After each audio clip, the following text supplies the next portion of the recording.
And that's another thing they don't like at the airport, jokes. You know? Yeah, you can't joke about a bomb. Well, why is it just jokes? What about a riddle? How about a limerick? How about a bomb anecdote? You know, no punchline, just a really cute story. Or suppose you intended the remark, not as a joke, but as an ironic musing. Are they prepared to make that distinction? Why, I think not. And besides, who's to say what's funny? Airport security is a stupid idea, it's a waste of money, and it's only there for one reason, to make white people feel safe. That's all. The illusion. The feeling and illusion of safety. Because the authorities know they can't make an airplane completely safe. Too many people have access. You'll notice the drug smugglers don't seem to have a lot of trouble getting their little packages on board, do they? No, and God bless them too.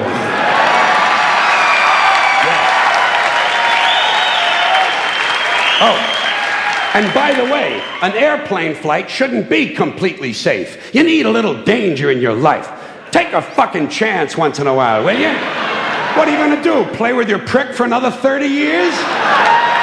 What, are you going to read People magazine and eat at Wendy's till the end of time? Take a fucking chance. Besides, even if they made all of the airplanes completely safe, the terrorists would simply start bombing other places that are crowded. Porn shops, crack houses, titty bars, and gangbangs. You know, entertainment venues. The odds of you being killed by a terrorist are practically zero.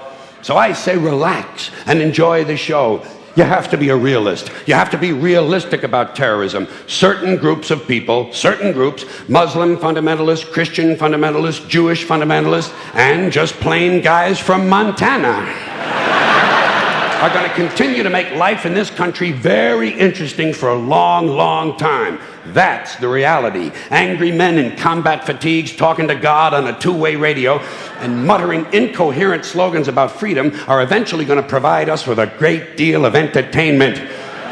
Especially after your stupid fucking economy collapses all around you and the terrorists come out of the woodwork and you'll have anthrax in your water supply and sarin gas in your air conditioners. There'll be chemical and biological suitcase bombs in every city, and I say enjoy it. Relax. Enjoy the show. Take a fucking chance. Put a little fun in your life. To me, terrorism is exciting. It's exciting. I think the very idea that you can set off a bomb in a marketplace and kill several hundred people is exciting and stimulating, and I see it as a form of entertainment. Entertainment, that's all it is.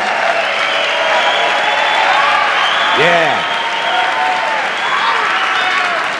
But I also know that most Americans are soft and frightened and unimaginative, and they don't realize there's such a thing as dangerous fun. And they certainly don't recognize a good show when they see one.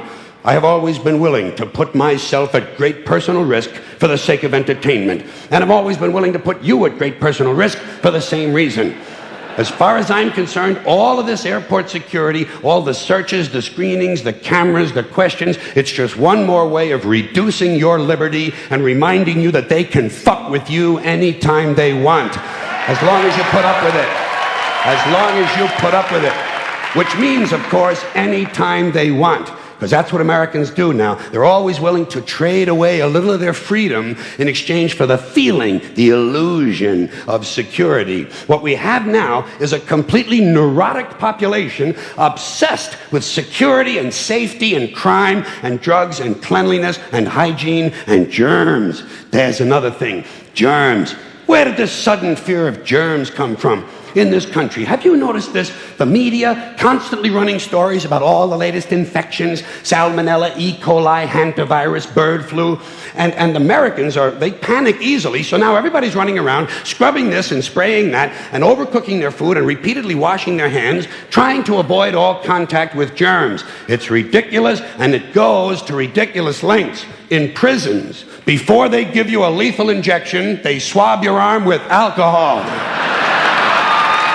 It's true. It's true.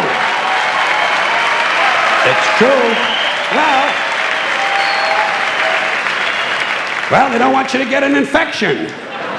And you can see their point. Wouldn't want some guy to go to hell and be sick.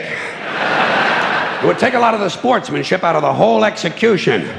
Fear of germs, why these fucking pussies? You can't even get a decent hamburger anymore. They cook the shit out of everything now because everybody's afraid of food poisoning. Hey, where's your sense of adventure? Take a fucking chance, will you? You know how many people die in this country from food poisoning every year? 9,000. That's all. It's a minor risk. Take a fucking chance, bunch of goddamn pussies. Besides, what do you think you have an immune system for? It's for killing germs. But it needs practice. It needs germs to practice on. So listen. If you kill all the germs around you and live a completely sterile life, then when germs do come along, you're not going to be prepared. And never mind ordinary germs, what are you going to do when some super virus comes along that turns your vital organs into liquid shit? I'll tell you what you're going to do. You're going to get sick, you're going to die, and you're going to deserve it because you're fucking weak and you got a fucking weak immune system. Now, all right, God damn it.